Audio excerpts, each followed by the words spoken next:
Bom, boa tarde mais uma vez, bem-vindos todos, todas, para mais um painel aqui da nossa 7ª edição do Festival de Futuros Possíveis.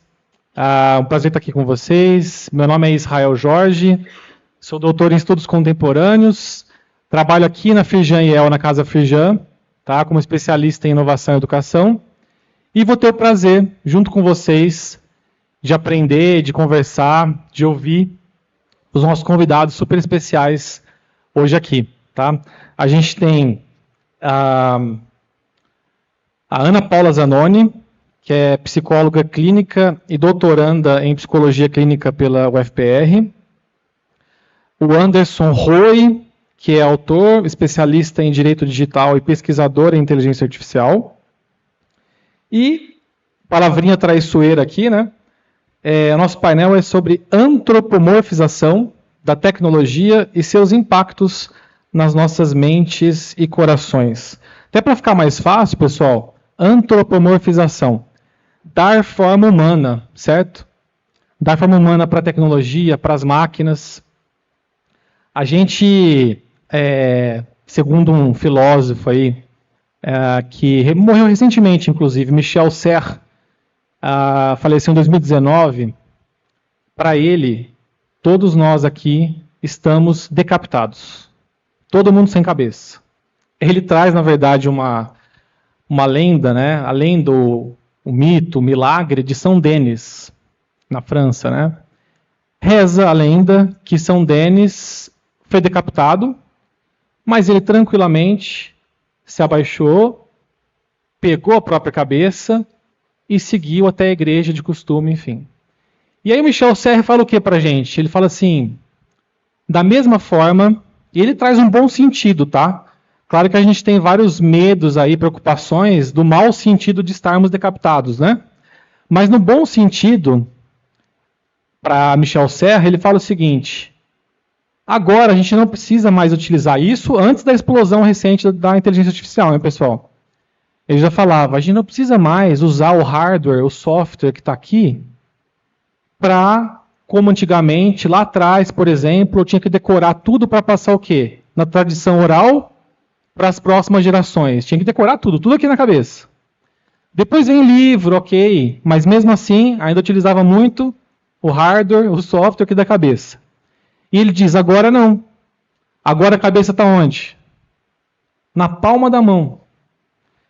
O conhecimento está aqui, o cruzamento de a informação, melhor dizendo, está aqui na palma da mão, o cruzamento de informações e dados está aqui, a troca disso com qualquer pessoa ao redor do mundo também está aqui, e o São Denis, quando ele carregou a cabeça, o que ficou por cima do pescoço ali? Emanava uma luz, uma chama transcendental, né? E o Michel Serres fala o que para a gente? O que seria essa chama transcendental, então? Já que eu estou com a cabeça na mão, já que eu estou com a informação, cruzamento, tecnologia na mão, não preciso mais usar o hardware daqui. Essa chama transcendental é a possibilidade de criação, de imaginação, de inovação que nunca existiu. Tá? Mas, pessoal, se nós estamos dando cada vez mais forma humana para as máquinas, ou seja, a gente já vê aí vozes humanas que não são de humanos, rostos humanos que não são de humanos. A gente dá cada vez mais forma humana para as máquinas, e nesse processo a gente está potencializando ou perdendo a nossa forma humana, a nossa essência humana, potencializando ou perdendo.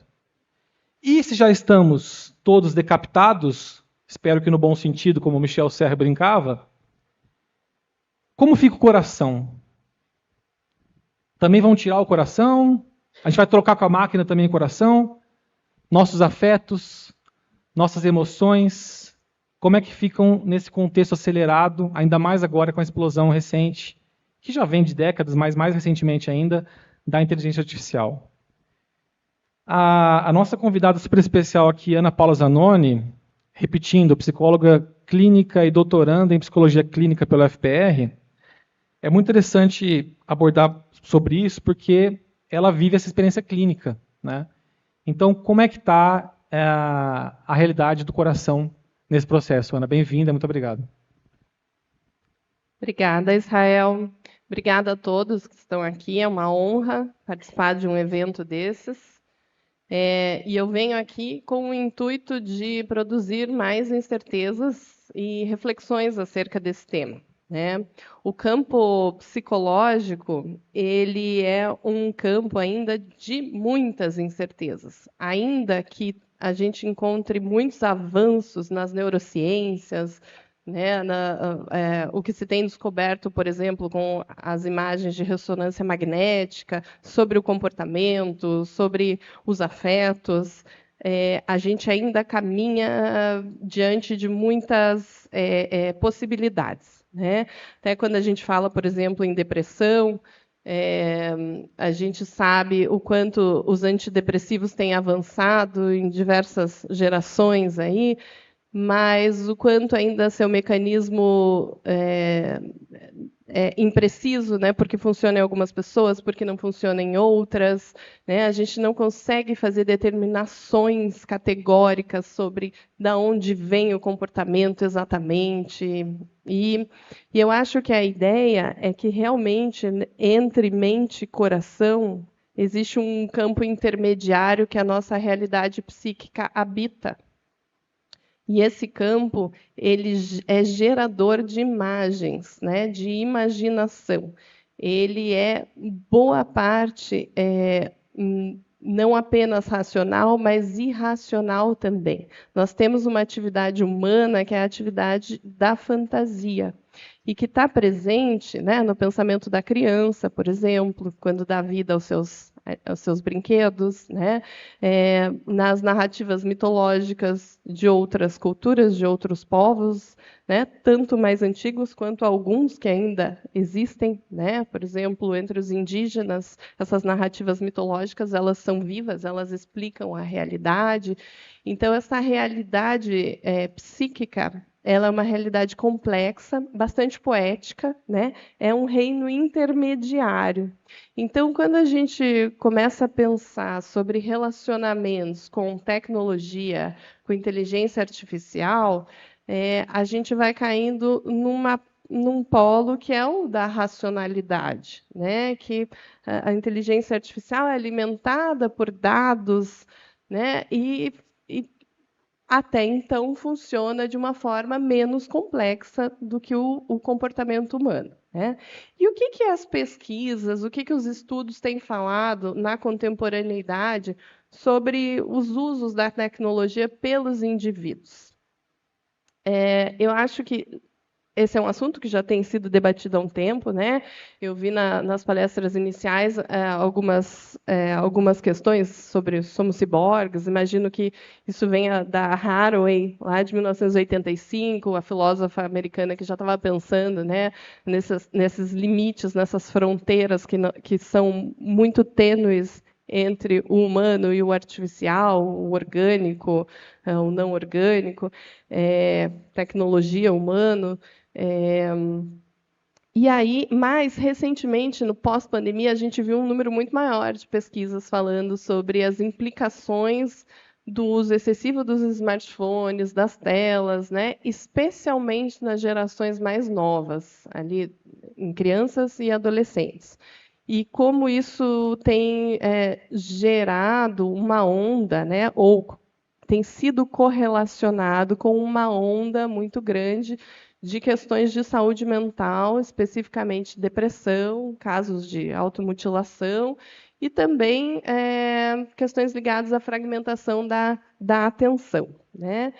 Atualmente também a gente tem escutado, não sei se vocês já ouviram, um termo que é ecoansiedade, que é a ansiedade frente às questões climáticas, como isso tem tocado as pessoas de uma forma profunda e muitas vezes limitante até, né? As escolhas, né, que indivíduos fazem em relação aos seus futuros e seus presentes, sendo influenciadas por essa preocupação e vinda com uma angústia, né, que é uma ansiedade. Esses são alguns exemplos. No meu mestrado, eu estudei solidão. E aí também tem muitas pesquisas e muitas teorias sociológicas que correlacionam a nossa forma de relação cada vez mais individualista com o fenômeno da solidão, né? O sentimento de solidão, que é uma das grandes angústias, aí, especialmente dos adultos. Então, a gente vê que esses impactos na saúde mental, né, têm sido trazidos. E aí, essas pesquisas também, elas tendem a nos dizer o seguinte, que a gente também precisa pensar, quando se fala em tecnologia, de que tipo de ferramenta a gente está falando, que tipo de tecnologia, porque existem diferenças entre elas, né? Então, por exemplo, uma videochamada, ela tem características muito mais próximas de um relacionamento real do que navegar pelas redes sociais, né? Que acontece ali uma interação de um para muitos, né? Em tempos diversos. Eu publico, né, hoje uma reflexão sobre determinada angústia. Daqui a 3 semanas alguém leu, né? Provavelmente não, mas isso pode acontecer, especialmente entre os perfis mais famosos, não tanto nos perfis com menos conectados, né? E aí aquela informação fica perdida ali, mas ela continua gerando implicações, né? Então, as formas e as ferramentas da tecnologia, elas têm impactos diferentes nos seus usuários, e isso precisa ser considerado. E elas acabam gerando novas formas de comportamento, de relacionamentos e de interações entre as pessoas. Todos sabemos que, com o passar dos anos, as pessoas se encontram, né, e iniciam relacionamentos amorosos cada vez mais por meio de aplicativos, né, ou por meio da internet. Tem pesquisas que mostram o número crescente disso. Se eu não me engano, eu vi uma recentemente que é quase 70%. Né? E também vamos situar, a gente está falando de cultura ocidental, né? O meio em que a gente vive aqui. Acho que até mesmo essas pesquisas em psicologia que eu estou citando, elas não, né, não falam de uma realidade oriental, por exemplo. E aí, pensando nessas diferenças, né, nas ferramentas, nas tecnologias, a gente pode fazer uma pergunta, assim, por exemplo, relacionamentos de humanos com inteligências artificiais. Quais as diferenças entre os relacionamentos no mundo virtual, no mundo digital e no mundo real, né? Então, acho que para a gente pensar isso, primeiro a gente tem que pensar qual é a diferença que existe entre um corpo, uma psique, um ser humano, e quais são as características básicas de uma inteligência artificial. O psiquismo, como ele é, né? A gente entende que o psiquismo ele compreende tanto uma dimensão consciente, que é essa aqui, né, que está falando, que está se lembrando, que tem memórias explícitas, quanto uma dimensão inconsciente das nossas memórias implícitas, né, das questões traumáticas que têm implicações na minha vida e até mesmo de toda uma ancestralidade da cultura, etc., né, que me antecede. Esse inconsciente, sabemos desde Freud, né, que ele se manifesta por uma linguagem muito mais poética do que racional. Né? É só nós pensarmos na linguagem dos nossos sonhos, o quão simbólica ela é. Né?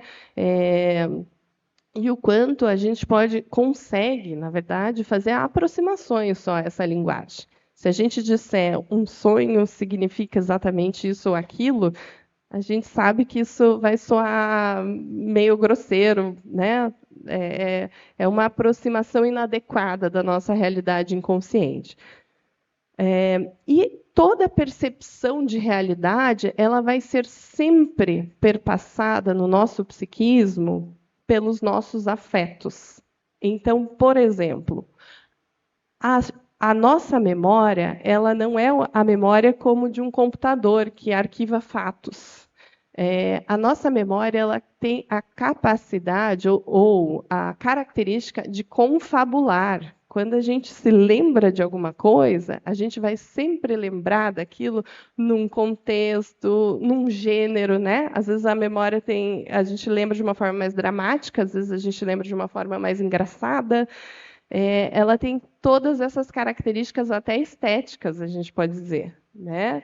Sensuais, sensoriais. Então, a realidade, psiquicamente falando, ela não é construída em dados factuais. A gente precisa sempre compreendê-la dessa maneira. Já na inteligência artificial, por exemplo, é um banco de dados que tem a capacidade de fazer combinações, recombinações infinitas, né, mas que não tem todas essas dimensões implicadas. Nós somos seres complexos.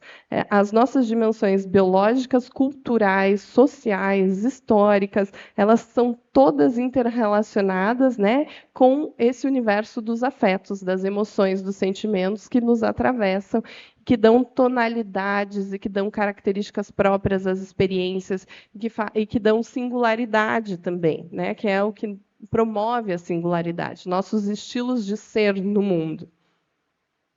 E aí, nesse sentido, o psiquismo é um reino de mistérios, é um reino de sensibilidades, né, do sutil, de múltiplas linguagens também. A gente se manifesta por comportamento verbal, não verbal, e tantos outros, né? A criança, por exemplo, ela está imersa em inúmeras linguagens que depois a gente vai perdendo, né? A gente vai ficando muito mais com essa linguagem racional, verbal.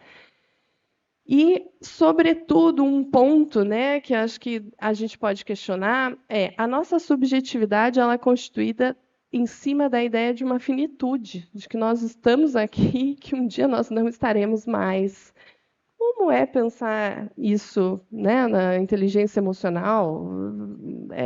Acho que é algo que a gente não consegue nem imaginar ainda, né? A inteligência emocional, ela, por exemplo, não consegue, pelo menos no momento, não sei até quando, né, fazer interpretações tão complexas do comportamento ainda. Ela não tem um corpo, né? O corpo nos coloca na relação de uma forma muito mais complexa, muito mais profunda. Né? O corpo, inclusive, conta a história de gerações, muitas vezes, anteriores à nossa, de uma maneira que a causalidade não consegue explicar. Tem a epigenética, quem quiser pesquisar um pouco para ver o que ela fala sobre isso, né? que conta que as memórias, por exemplo, traumáticas de populações de guerra, elas ainda existem nas gerações subsequentes. E aí, também, se nós pensarmos não só a diferença entre psiquismo e inteligência artificial, mas se a gente expandir um pouco entre mundo virtual e mundo real, quais são as diferenças, né, que nos ajudam a compreender essas consequências, esses impactos de viver nesse mundo, a gente pode pensar assim, que o mundo real, né, essa vivência incorporada num corpo, ela envolve, por exemplo, um encontro frente a frente, né, face a face. Vou dar um exemplo aqui. Eu estou diante da outra pessoa, conto algo que eu sinto que faz parte de uma intimidade minha, fico enrubescida, a outra pessoa responde com um olhar. Naquele momento, meu coração dispara, começo a suar, me sinto mal, sinto medo, mas eu tenho que lidar com tudo aquilo, né? Eu tenho que aprender a me autorregular, a controlar as minhas emoções, a olhar onde eu estou, se eu posso falar tudo aquilo, se eu vou fugir ou se eu vou ficar ali, enfrentar. Geralmente, no mundo virtual, as coisas não acontecem imediatamente, tirando uma videochamada, né? Que ainda assim a gente pode fingir que caiu, desligar, que a internet parou, sei lá. A gente tem que suportar isso, a gente tem que aprender a desenvolver habilidades para estar ali naquele relacionamento. No mundo virtual, é diferente. As coisas acontecem em tempos diferentes. E muitas vezes a gente acaba não aprendendo, especialmente se a gente está falando de adolescentes, de crianças, a desenvolver essa habilidade, né? E a desenvolver uma certa autonomia também no mundo real, para lidar com estas questões. E aí, o mundo real, ele lança desafios no sentido da gente aprender a se conhecer e se autorregular emocionalmente, né?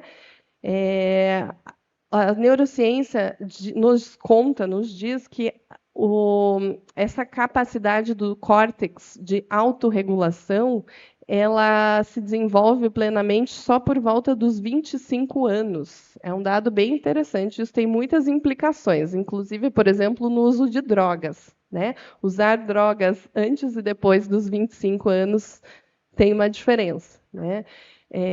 Em termos de vício, em termos de relacionamento com aquela substância. E também uma imersão muito grande no mundo virtual, sem desafios suficientes no mundo real, tem um efeito em crianças e em adolescentes de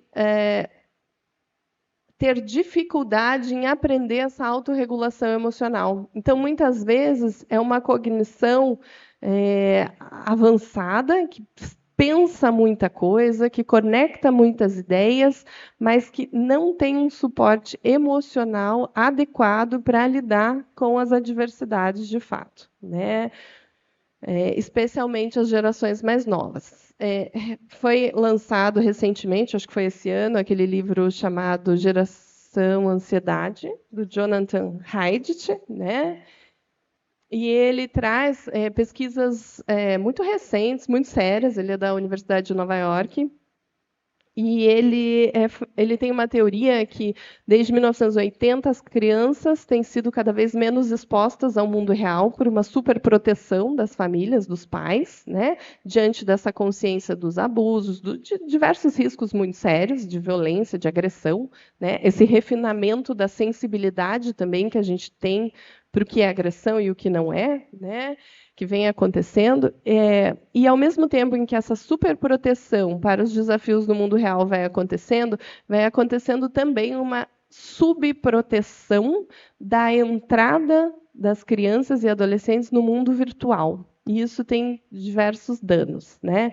Especialmente em saúde mental, como eu falei aqui. Meninas, ele diz que estão mais propensas à depressão e ansiedade, e os meninos a uma fragmentação da atenção. Né? São dados bem interessantes e que vai mostrando como o excesso, ou o excesso mesmo, né? Neste mundo virtual, com a diminuição das experiências na vida real, né? vai causando impactos.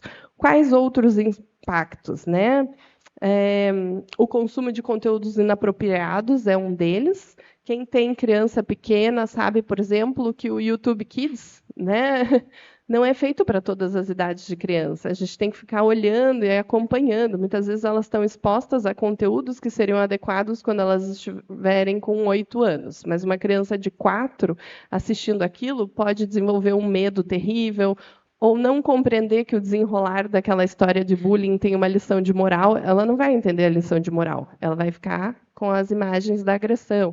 Então, tem essa exposição inadequada, né? Ou mesmo um pré-adolescente que é inserido na pornografia e tende a desenvolver uma imagem performática do que é esse momento da intimidade humana.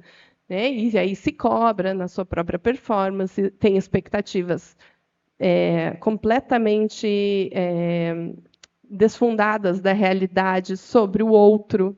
Então, são muitos impactos nesse sentido. Também tem se entendido que esta privação social, né, ela é gradativa, então ela vai aos pouquinhos. É o adolescente lá que fala: não vou num almoço de família, né, porque vai ficar jogando online, mas que o final dessa gradação é um isolamento total, um isolamento social muito grande, né? E aí todos os riscos que isso também tem. E privação de sono, né? As redes, por exemplo, redes sociais e conteúdos da internet são feitos para nos prender, né? Então a gente vai ficando ali, vai se perdendo. E eu não estou agora nem falando de crianças e adolescentes. Nós mesmos nos perdemos, né? Às vezes a gente está tão cansado que, em vez de ler um livro, a gente chega e fica rolando o feed. E aí a gente nem percebe o quanto estamos sendo inundados por diversos estímulos que a gente não consegue dar conta depois, né? Abre um monte de portinhas, né? E a gente não consegue fechar, e a gente fica mais cansado ainda. Então, tem uma hiperestimulação e que é feita de uma forma que ativa nossos circuitos de recompensa, que são os mesmos circuitos neuronais envolvidos em todo o comportamento de vício e de adição. E isso é bem perigoso, né? Cada vez a gente precisa de mais e de mais. Então, é uma promessa que acaba não entregando, que a gente espera muitas vezes encontrar, né, determinadas coisas e acaba não encontrando. Mas parece que eu só estou falando mal. A gente está vendo muitos benefícios disso tudo aqui. Tem acho que do desenvolvimento da tecnologia, sem dúvida nenhuma.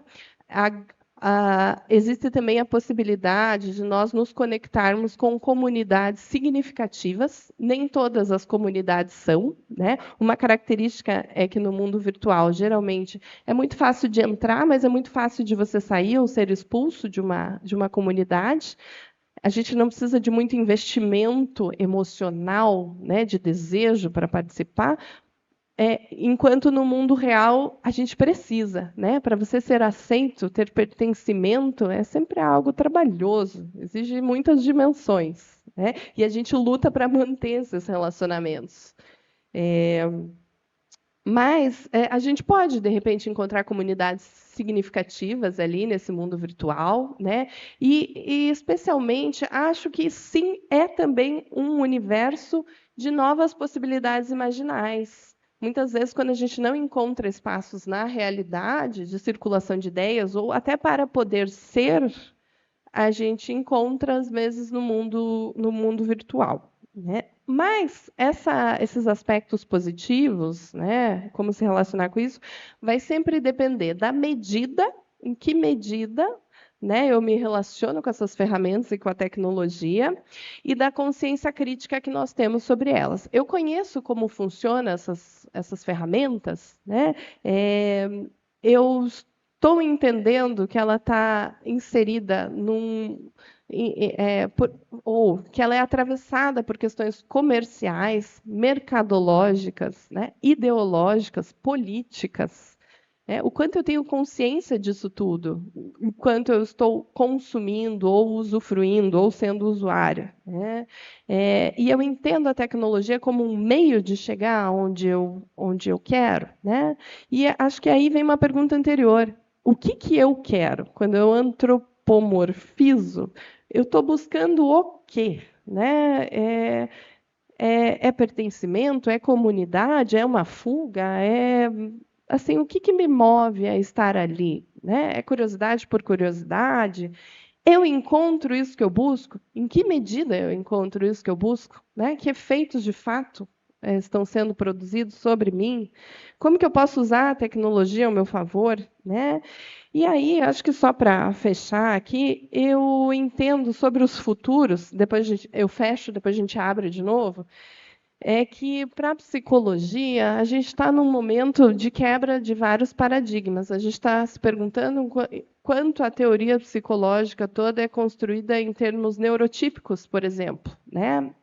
Vários estudos sobre neurodiversidades aí têm nos posto a questionar muitas certezas, né, que a psicologia tinha sobre funcionamento psíquico, sobre relacionamentos. Talvez a gente possa aprender, né, escutando, não em termos médicos, o que neurodiversidades, né, tem a nos dizer, também em termos médicos, mas também em termos de subjetividades, o que essas pessoas podem nos contar sobre relacionamentos. Né? Empatia não acontece de uma única forma, nem sempre existe a empatia cognitiva, existe a empatia afetiva, né? A gente pode se relacionar de diversas formas.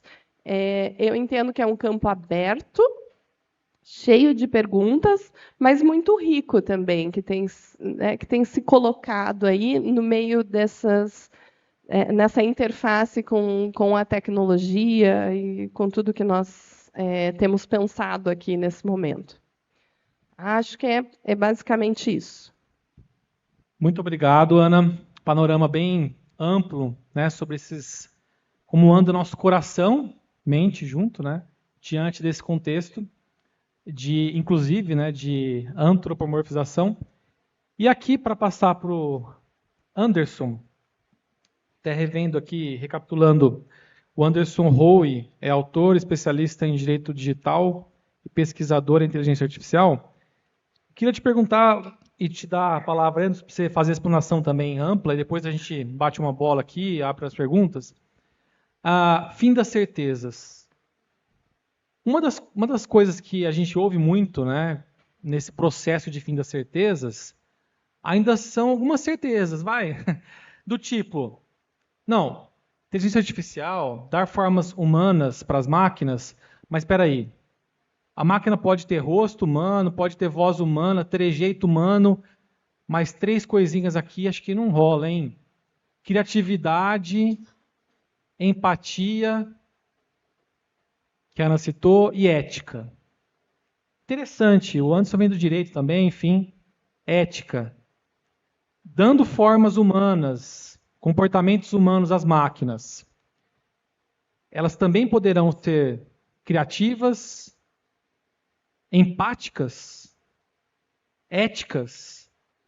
Loucura, né? Anderson, compartilha com a gente um pouquinho. Inclusive, o Anderson vai falar aí, ele traz um capítulo recente justamente sobre a antropomorfização da tecnologia. Obrigado pela presença, Anderson. A palavra é sua. Obrigado, Jael. Obrigado à Casa Firjan. Obrigado, Ana Paula, por dividir o painel aqui comigo. Exatamente isso. Eu fiquei curioso como a Casa Firjan chegou até mim, né, para fazer esse convite. Aí eu lembrei que eu escrevi um capítulo de um livro e fiz propositadamente usar a palavra-chave antropoformização, tanto no título quanto em palavra-chave, né? E eu acho que funcionou, né? Que eu estou aqui agora. É esse livro aqui, gente, que é organizado pela minha professora de orientação num doutorado. Tá?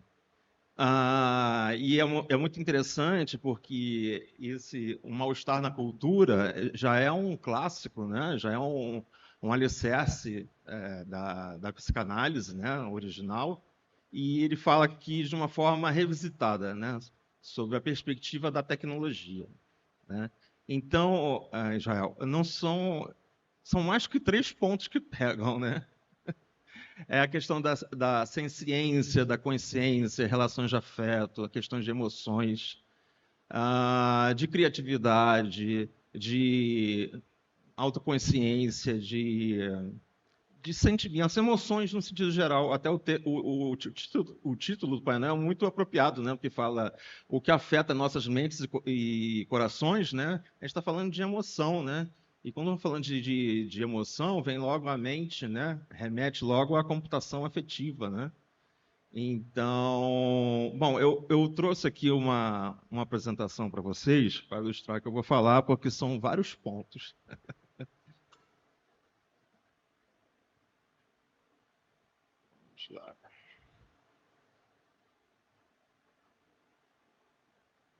Isso.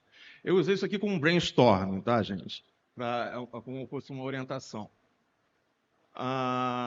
Eu vou falar sobre saúde mental, superinteligência, também conhecida como IA geral, computação afetiva, como falei, psicanálise, tecnologia, saúde pública, a IA preditiva, a IA generativa, a ciência computacional, crianças e adolescentes, com o seu grupo mais vulnerável a essas novas tecnologias ou tecnologias emergentes. Tá?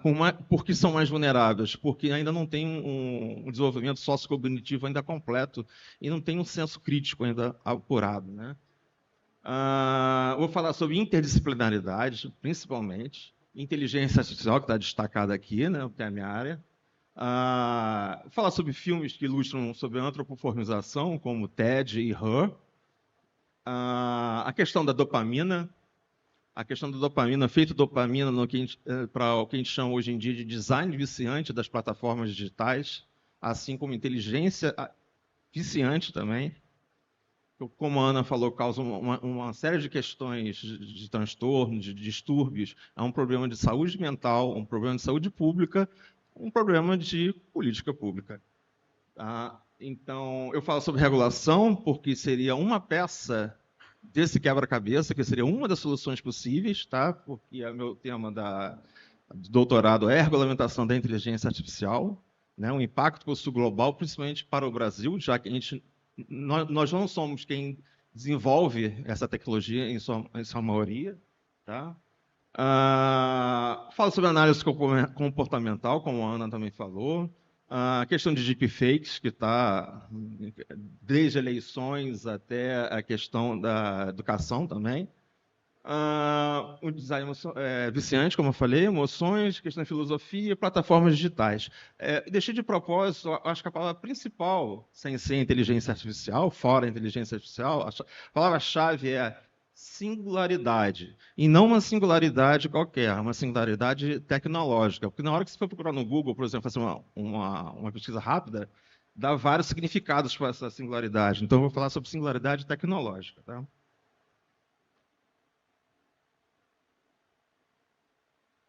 Vamos lá.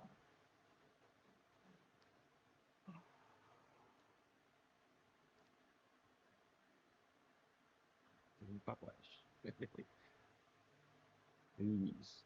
E como a gente tem mesmo especialista em tecnologia, tem dificuldade com a tecnologia. É aquela coisa, eu não gosto do papel, mas eu vou ficar refém da tecnologia. Vamos lá, o festival. Essa aqui, por que eu falo sobre mim? É para vocês saberem de onde vem minha fala. Tá? Não é autopromoção, não. Eu estou na comissão de privacidade, proteção de dados e inteligência artificial da OAB de São Paulo. Eu sou um carioca que mora em São Paulo, né, faço doutorado lá. Eu perpasso por relações internacionais, política internacional, que vem muita coisa de política pública. Tá? Eu sou doutorando em tecnologias da inteligência e design digital. Tá? Quando a gente está falando aqui de inteligência, não só inteligência, outras inteligências sem ser humanas. E estou envolvido num projeto chamado Inteligência Artificial Responsável, que tem muito a ver com ética. Tá? Esse é o nosso painel. Agora o próximo bloco. Né? Onde eu fui achado? Um capítulo desse livro. Tá?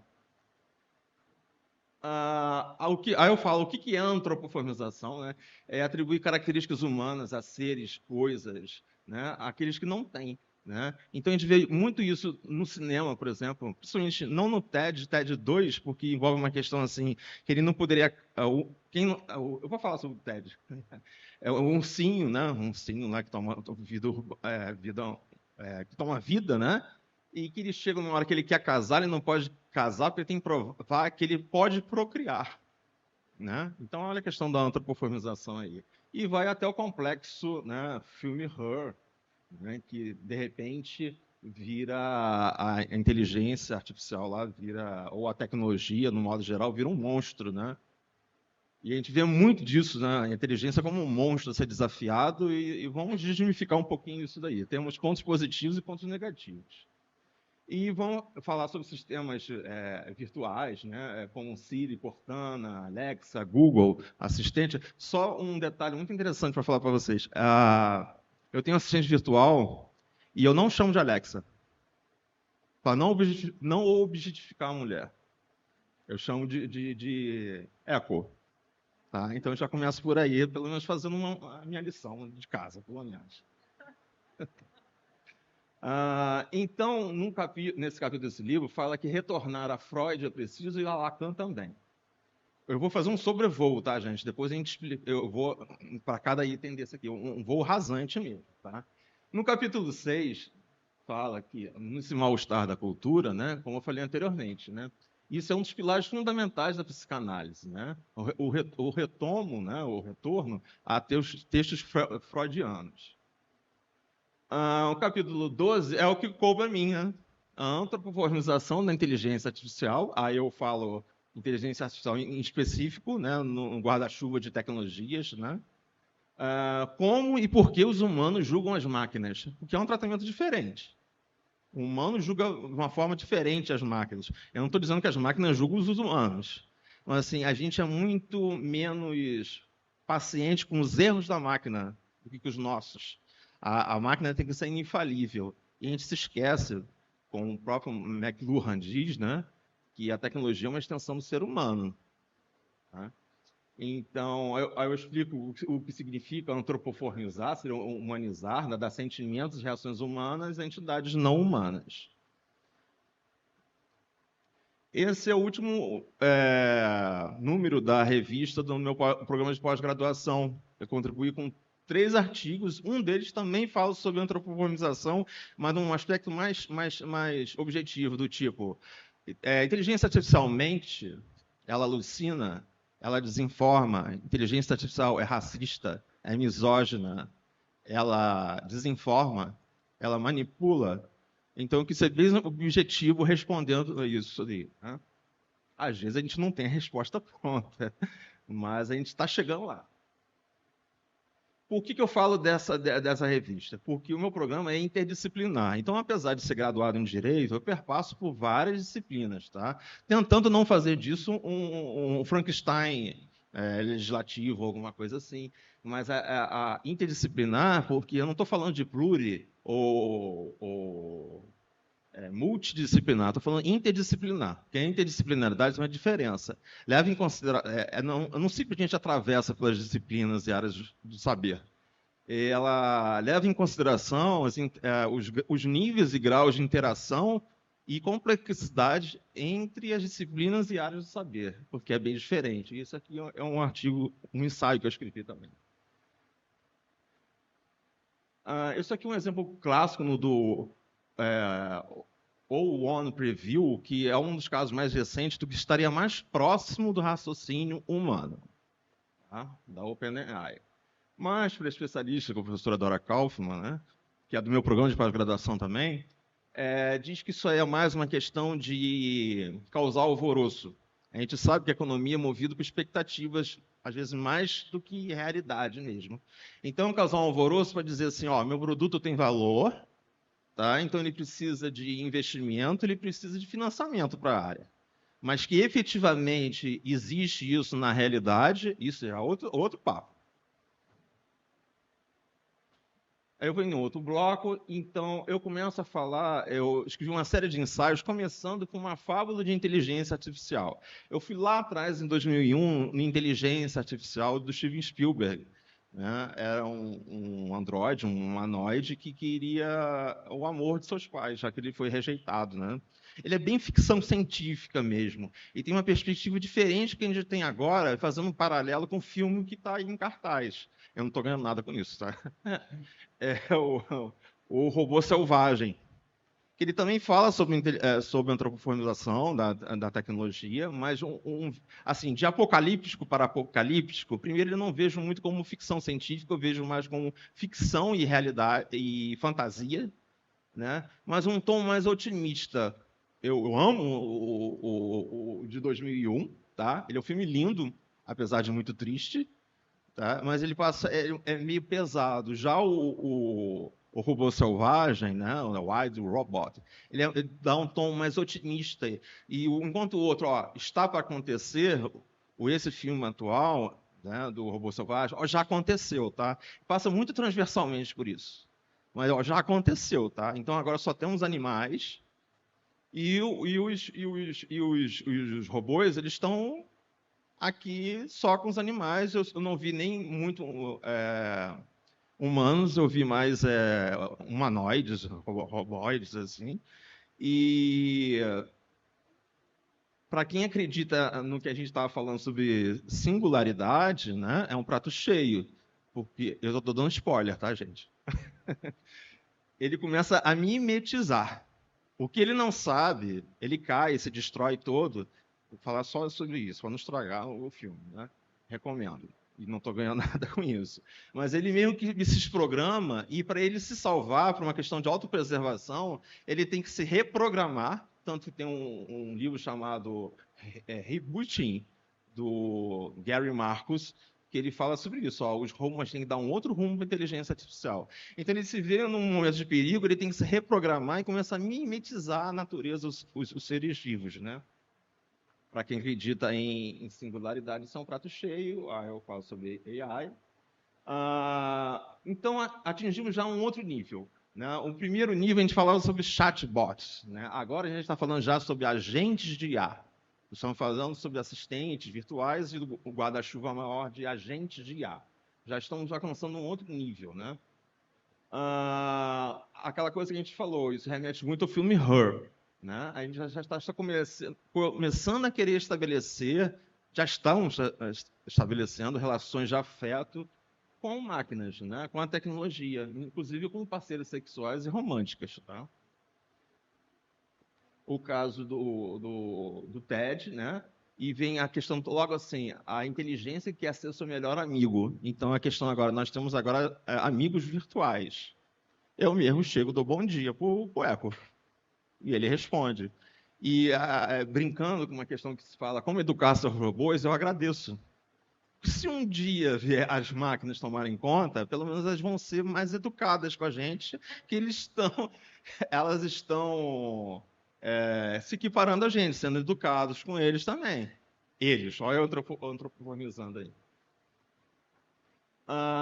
Essa outra questão aqui de professoras especialistas também lá da PUC-Rio, a inteligência artificial, aquela questão de mentir, né? Tem muita inteligência artificial mente. Sabe se é verdade? Ela tem a obrigação de falar a verdade? Eu não vou nem entrar na questão de dever legal, que é um desdobramento disso aí. Mas eu já vou dizer, já vou adiantar. Não tem obrigação de dizer a verdade. Você vai entrar lá no chatbot, que é o mais conhecido, ou pode ser o Gemini, ele vai dar uma resposta mais próxima possível, vendo o grau de interação que você tem. Por isso, o que a Ana falou, a gente tem que ver a experiência do usuário. Não necessariamente está a inteligência artificial ou a tecnologia em si para substituir o humano, mas é para torná-lo mais inteligente. Eu até escrevi a respeito. Eu venho com o caso do Robô Selvagem, né, que tem uma alta aprovação aí. O filme é lindo, né? Quando eu boto isso daqui, também é do Robô Selvagem, que é a estrela, a Lupita, né? É a questão também, outro desdobramento. Como é que vai ficar a questão de tradutores e de dubladores? Se agora a inteligência artificial vai substituir o humano em tudo. Isso num sentido geral, tá? Eu estou generalizando. A questão de computadores fazem arte, principalmente a questão de luto, né? Por exemplo, reviver artistas que já estão mortos, né? Isso é um caso bem recente aqui, né, que é de outubro de 2024, da AIDA, né, que seria o primeiro robô a ter uma obra de arte leiloada, ou seja, já estão monetizando em cima. Né? Esse foi um caso de que ganhou um prêmio, né, mas depois o autor, não me lembro agora, ela admitiu que usou inteligência artificial. Aí quiseram confiscar o prêmio. Não lembro se confiscaram ou não. Não foi que deu um prêmio do Jabuti que desclassificaram, também usando inteligência artificial. Mas, e para quem é técnico, eu não sou tão técnico assim, mas a gente já sabe a questão dos dedos. Falou que seria visivelmente, assim, muito. Daria para ver que foi inteligência artificial usada aí. Questão dos dedos. Às vezes aparecem 6 dedos, mas já mudou isso já foi aperfeiçoado já. Então, vamos falar agora o que a Ana estava falando lá. A inteligência artificial viciante. Né? Devemos nos preparar para isso. Similar a jogos de azar. Tá? Tipo, a gente só perde com isso daí. Né? Principalmente o público mais sensível, que são crianças e adolescentes. Né? Então, são pesquisas relacionadas à questão de exposição excessiva às telas, tá? Que são relacionadas... Telas, assim, em geral. Notebook, smartphone... relacionada à queda de aprendizado e aumento da depressão.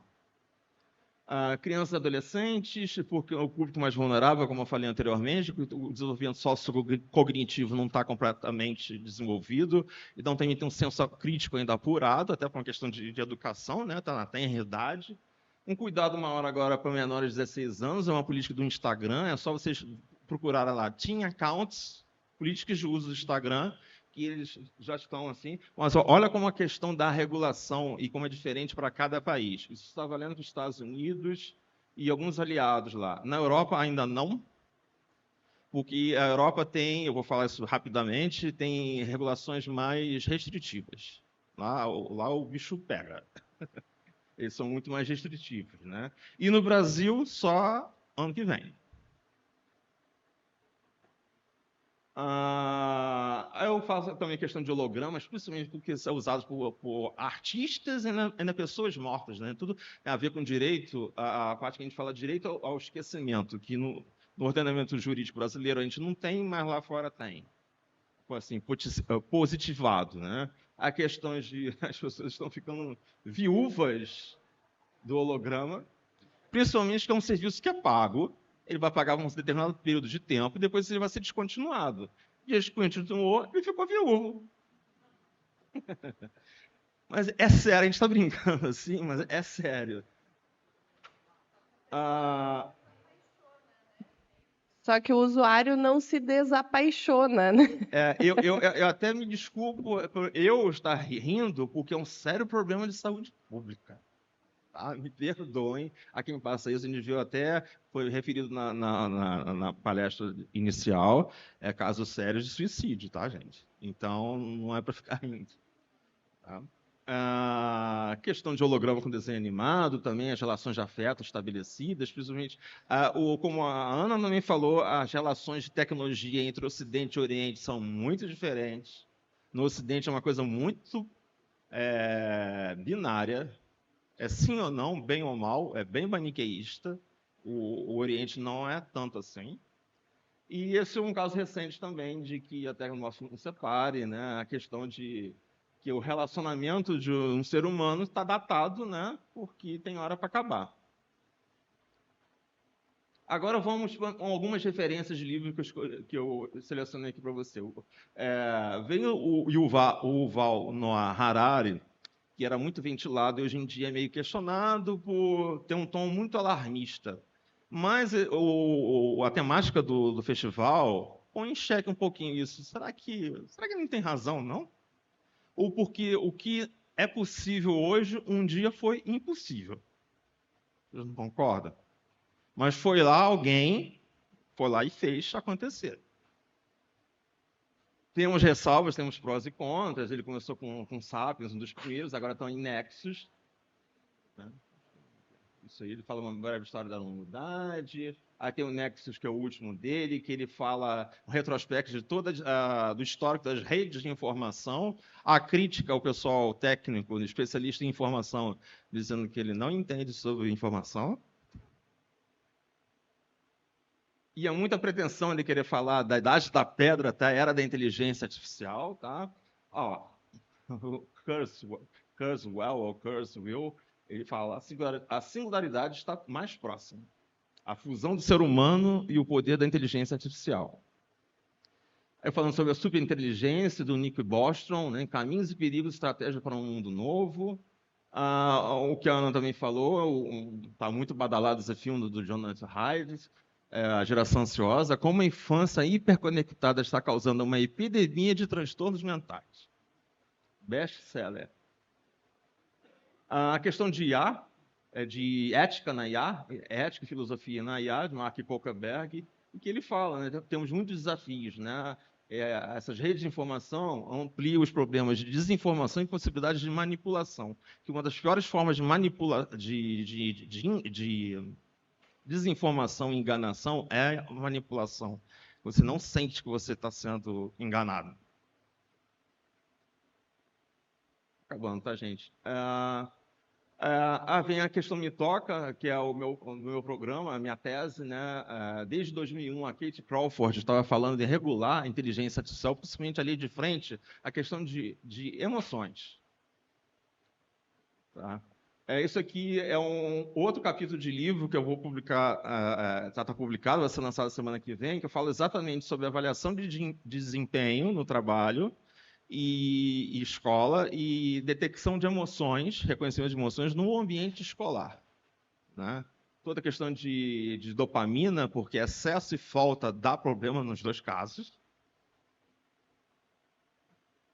Me pediram para falar sobre a lei da Califórnia, mas quando eu vi que a lei da Califórnia, eu comecei a estudar a lei da Califórnia, e quando eu vi que ela tinha sido vetada, eu como também estudante, operador do direito, né? Não estudante, que eu já terminei, mas se foi vetada, aí eu também não vi se foi no total ou em parte, né? Principalmente que eu vi várias críticas dizendo que a lei da Califórnia ela não trata só de riscos presentes da realidade, mas riscos futuros. A gente já tem tanto problema, principalmente uma cidade como Rio de Janeiro, sobre violência urbana, né? São Paulo, Rio de Janeiro, violência urbana, a questão da discriminação algorítmica, e são problemas nossos do sul global. Ele está pensando lá em armas químicas, enredo para um filme sobre que nem o Exterminador do Futuro. Não que a gente não tenha que se preocupar com isso, mas tem que atacar os problemas que são mais imediatos para nós, do sul global. Tá? Quando eu estou falando, os países menos desenvolvidos. O que a gente devia se atentar é para a regulação europeia, porque ela foi a primeira a sair. Anos de discussões, para o efeito chamado efeito Bruxelas, isso atinge diretamente o Brasil, não que o Brasil tenha copiado, mas na lei de proteção de dados foi uma influência maior, mas agora a inteligência artificial se questiona, que foi uma regulação que foi muito emendada e ela é muito restritiva, então o mercado diz que isso atrapalha a inovação. Então a gente seguia um pouco esse efeito Bruxelas, mas que há críticas em relação a ele, né? Aí, com base nisso, eu falo quais os efeitos para o Brasil. A gente tem que fazer um recorte, né, porque inteligência artificial é de propósito geral, atinge todos os setores, todas as áreas, é interdisciplinar por excelência. Então, eu escolhi 3 debates que eu achava mais pertinentes para tratar. Esse aqui é um caso recente do Prêmio Nobel, principalmente em Física e em Química, mas principalmente em Física, que premiou pesquisadores que se utilizaram da inteligência artificial como ferramenta, né, para se alcançar uma coisa que já vinha um estudo já de muito tempo, né? Então, o que eu questiono aqui esse prêmio Nobel foi para laurear, né? Foi um aceno à indústria ou à academia? Tem gente que diz que foi para ambos. Tá? E eu termino aqui dizendo, do Miguel Nicoleles, também um artigo recente, eu acho que ele até está lançando um livro sobre ficção científica, né? E muito se questiona ainda. Quando eu comecei a estudar inteligência artificial, eu estava estudando reconhecimento facial no Rio de Janeiro, na PUC-Rio. Eu sou filho da PUC duplamente. Então, eu estudava reconhecimento facial e nem sabia que era inteligência artificial preditiva. Eu só fui saber depois. Tá? Não se ventilava, não era o hype. O que se pergunta aqui se a inteligência artificial está no hype ainda, ou está uma bolha, ou já está numa bolha prestes a estourar, que nem uma bolha imobiliária, né, no mundo todo. Ou seja, um futuro sem futuro. Ou seja, isso vai levar ao quê? Né? Porque se questiona assim, a singularidade vai ser alcançada. Tem gente que a ciência computacional diz, não, isso é impossível alcançar. Já uma filosofia fala que não é questão de ser, é de quando. Então, temos entendimento para todos os gostos. E eu termino com essa frase aqui para a gente pensar, refletir, que é relacionado ao que eu falei sobre interdisciplinaridade, que seria a solução, né? É da interseção dos saberes que o futuro do presente passa a ser possível. Essa aqui é a minha página, com meus ensaios, se vocês quiserem ver. Era a minha apresentação. Obrigado, gente. Obrigado, Anderson. A gente não tem muito tempo para perguntas, pessoal, mas vamos, pelo menos, 3 minutinhos aí. Temos 2 aqui. Pode ser as 2, então, e a gente fecha, tá bom? Por gentileza. Obrigada pelas ótimas apresentações. Eu sou a Mariana, sou uma especialista em educação midiática. Também pesquiso letramento algorítmico e de IA na USP. E a minha pergunta é sobre uma coisa que está surpreendentemente ausente do livro do Jonathan Haidt, que é a educação. Né? Porque, claro que ele aponta problemas muito sérios, o livro tem muitos furos, não vou entrar nisso agora, não temos tempo. Mas é surpreendente para mim que ele não fale de uma coisa muito importante, que é a necessidade de educar para emancipar as crianças e jovens frente ao ambiente tecnológico, né? E aí eu queria saber de vocês, assim, na minha prática educativa, eu vejo como um problema muito grande essa antropomorfização da tecnologia para crianças, muito jovens especialmente, e para adolescente, porque ela vai contra essa necessidade que a gente tem de olhar para essas coisas como não sendo mágicas, nem vivas, nem inteligentes, nem invisíveis. Elas têm que poder ser cebolas que a gente pode descascar, questionar seu funcionamento, entender se é centrado no bem comum. Então, eu queria saber como que vocês veem essa questão de que o mercado empurra uma coisa que talvez não seja tão bacana assim, essa antropomorfização. Eu posso pegar pelo gancho do Nicoleles, que o Nicoleles é um dos que fala que a inteligência artificial não é nem inteligente nem artificial. Eu concordo em parte. Que não é artificial, ele fala que tem umas composições de minerais lá, eu acho que lítio, se eu não me engano, então que não, os elementos naturais então não seria artificial. Mas eu puxo pelo caso do ouro. O ouro, se as pessoas não sabem, a composição do ouro, o que menos tem ali é ouro. Né? Tem outros minerais, outros materiais, mas ele não deixa de ser ouro. Então, eu começo por aí. Ousando discordar do Nicoleles. Já quanto se é inteligente ou não, isso é um papo para uma outra hora. Rapidamente, né? Quando eu trouxe a ideia de que é preciso ter consciência no uso, é exatamente essa ideia de que nós precisamos nos educar, tanto no sentido de conhecer como a tecnologia funciona e como nós iremos nos relacionar, né? Então, acho que primeiro os adultos precisam aprender, o que é super difícil. Eu tenho filhos e tento fazer a mediação e vejo que eu me perco, né, e não consigo acompanhar a velocidade, mas também vejo um movimento na escola acontecendo no sentido de dialogar com as famílias e tentar entender como a gente pode juntos, né, fazer isso. A escola, claro, se concentra mais num brincar livre nessa primeira infância, mas não é suficiente, né, porque tem que aprender a se a utilizar, porque a gente já está inserido nesse universo, não tem como negar, a negação é pior, então é preciso realmente nos educarmos enquanto sociedade, enquanto as crianças também. E isso passa, sem dúvida, por uma consciência crítica dos atravessamentos, né, comerciais, mercadológicos, assim como a gente faz um trabalho com as crianças em relação ao consumo, né, de materiais concretos ali, roupa, brinquedos, é necessário fazer quanto ao consumo nesse mundo digital. Não sei se ajuda. A última, então, rapidinho, por favor, vamos lá. É bem rápido mesmo.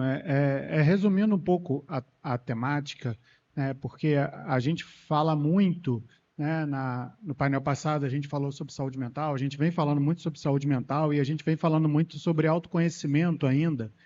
Então, como é que vocês veem o impacto na mente quando a humanidade ainda está tentando se entender? Porque a gente vê muito que a gente evoluiu para a Lua, mas para dentro a gente evoluiu muito pouco. Né, esse olhar para dentro, então a gente não consegue conviver com o vizinho, a gente não consegue conviver com os filhos, a gente não consegue conviver com a gente mesmo. E a inteligência artificial ela vem numa velocidade que parece que só acelera. E a velocidade do autoconhecimento ela ainda está na passa de tartaruga. Então, como é que faz esse equilíbrio? Eu entendo que as experiências, né, que essa relação com a tecnologia nos proporcionam, em termos psíquicos, elas têm uma limitação da sua profundidade, né? E que, para que a gente tenha este autoconhecimento, a gente precisa fazer mergulhos profundos dentro de nós mesmos, inclusive né, passando pelos nossos fracassos, pelas situações difíceis da existência, né? Não só nos baseando naquilo que nos agrada, etc. As bolhas, né, os algoritmos, né, nos colocam em bolhas em relação com coisas que a gente universos que a gente já conhece, né? A gente pesquisa sobre um determinado tema e, de repente, a gente começa a receber muitas informações daquele mesmo tema. A gente acaba não saindo de verdade para outras possibilidades de ser, de existir, de diversidade, né? Sem dúvida, é necessário um mergulho para dentro, porque aí a gente vai ter as condições de construir esse pensamento crítico, né, desses atravessamentos todos, das nossas várias dimensões. Não, a nossa consciência, né, a mudança de consciência, ela é muito mais lenta do que as mudanças na lei, do que as mudanças, né, na cultura. Então, é um processo. A gente coexiste com diversas formas de consciência. Ainda há algum tipo de consciência primitiva que ainda opera em nós, né? Assim como também essa mais avançada. E aí existe uma dissociação. A gente usa essa palavra em psicologia. A gente opera de uma forma, a gente vive, está no mundo de uma forma muitas vezes dissociada, né? Com respostas que não são difíceis de coexistir. Muito obrigado, Ana. Muito obrigado, Anderson, a todos.